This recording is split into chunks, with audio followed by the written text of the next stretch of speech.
If you haven't watched the part 1 video, please watch the first 3 habits in our part 1 video first. Number 4. Think win-win. If achieving your goal requires interdependent relationship, then the best strategy is the creation of a win-win situation.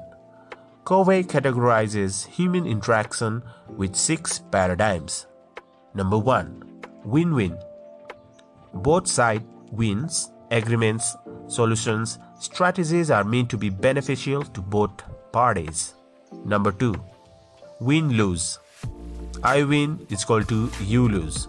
These people always try to get their way, usually taking advantage of the situations or weak personalities. Number 3. Lose-win. I lose, you win, and it's okay. People with this behavior mainly focus on popularity and social acceptance. Number 4. Lose-lose. If I lose, you must lose too. When two win-lose people are in the same environment and interact with each other, they both end up losing. Number 5.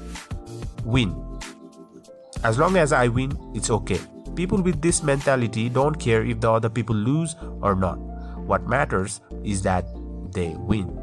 Number 6. Win-win or no deal. If we both don't win, we just don't try it.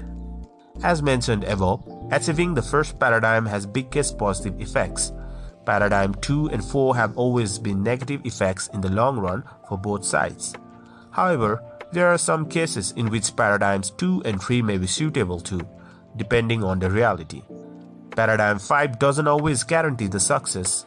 Paradigm 6 is a very good alternative to Paradigm 1 when it is impossible to reach a mutual beneficial agreement at that time. Number 5. Seek first to understand, then to be understood. An effective way to build a win-win situation or any kind of a good relationship with people is to firstly understand them. In order to do this, you have to improve your listening power. As Covey states, there are 4 stages of listening. Number 1. Ignoring. Number 2. Pretending to listen. Number 3. Attentive listening. And number 4. Empathic listening. To reach the number 4 or the 4th level means that you are inside someone else's frame of reference by listening to their body language, tone, expression, and feelings. This is the first big step for productive communication and interaction. We often get up to the 3rd stage of listening, and we are no under the impression that it is always more than enough. Consequently, we have these autobiographical responses. Number 1. Evaluate. Agree or disagree. Number 2. Probe. Ask questions from our own frame of reference. Number 3. Advise. Give counsel based on our own experience. Number 4. Interpret. Explain people's action based on our own motivation. These responses don't always reach and satisfy other people's needs. On the other hand, by listening empathically, we can get beyond a surface level transactional exchange and have a real impact. By deeply understanding other people's issue and satisfying their needs, then we can move on to being productive and be understood by them too. When we rush in response without understanding first, it's similar to this. Suppose you have been having trouble with your eyes and you decide to go on an optometrist for help. After briefly listening to your complaint, he takes off his glasses and hands them to you. Put these on, he says. I have worn this pair of glasses for 10 years now, and they have really helped me. I have an extra pair at home. You can wear these. So, you put them on, but it only makes the problem worse. This is terrible, you exclaim. I can't see a thing. Well, what's wrong? He asks. They work great for me. Try harder. I am trying, you insist. Everything is a blur. Well, what's the matter with you? Think positively. Okay, I positively can't see a thing. Boy, you are so ungrateful, he shouts. And after all, I'm done to help you. What are the chances you'd go back to that optometrist the next time you need help? Not very good, I would imagine. You don't have much confidence in someone who doesn't diagnose before he or she prescribes. This is of course a symbolic example. Nothing like that would happen when visiting a doctor, but you get the picture. Number 6. Synergize. Synergy is the combination of all the other previous habits, which gives us the potential of uncovering new possibilities and benefits that we couldn't gain without it.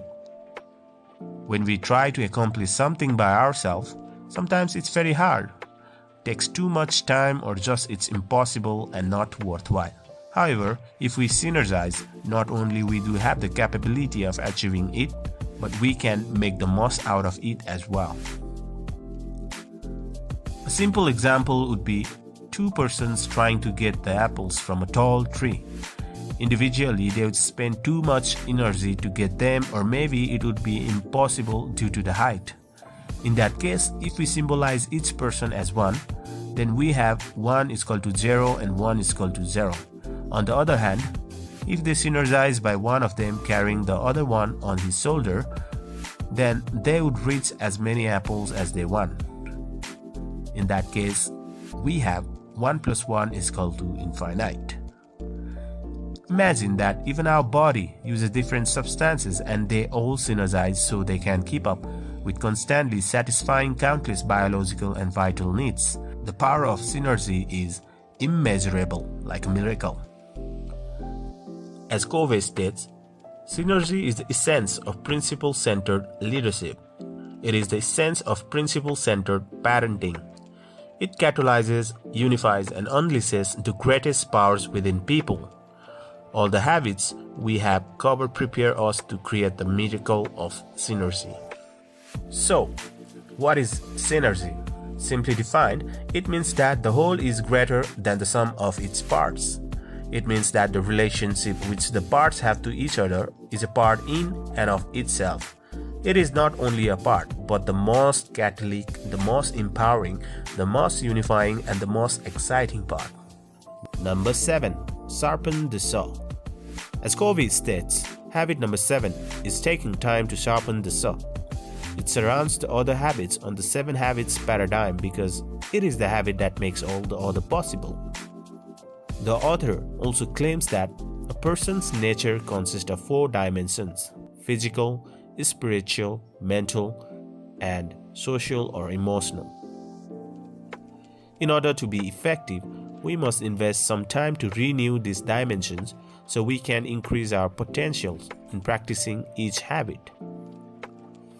So what does these dimensions mean?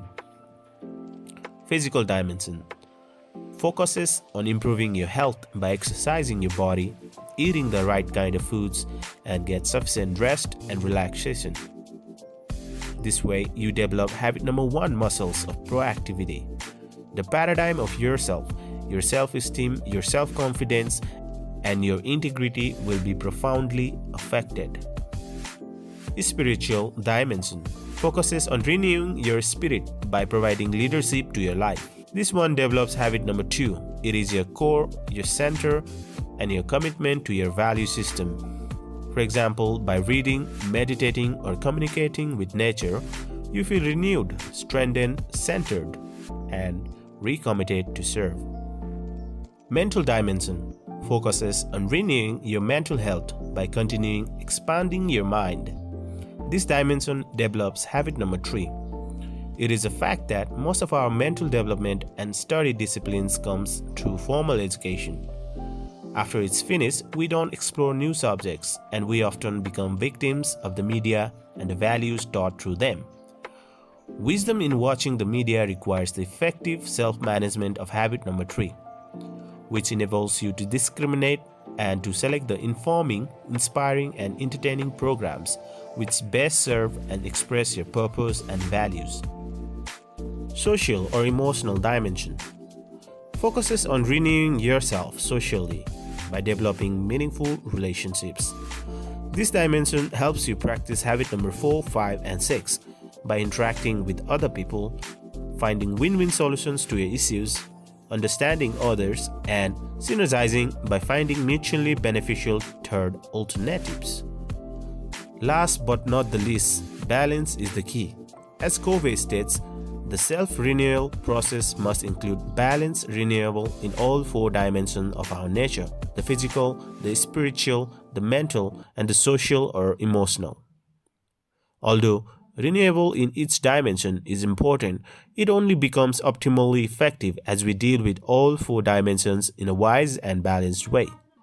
To neglect any one area negatively impacts the rest. Thank you very much for watching the video. If you find our video useful, please hit the like button and also make sure to subscribe to our channel for more videos like this. Since our channel is very new in YouTube, your small support will help us grow greatly in the future. Thank you.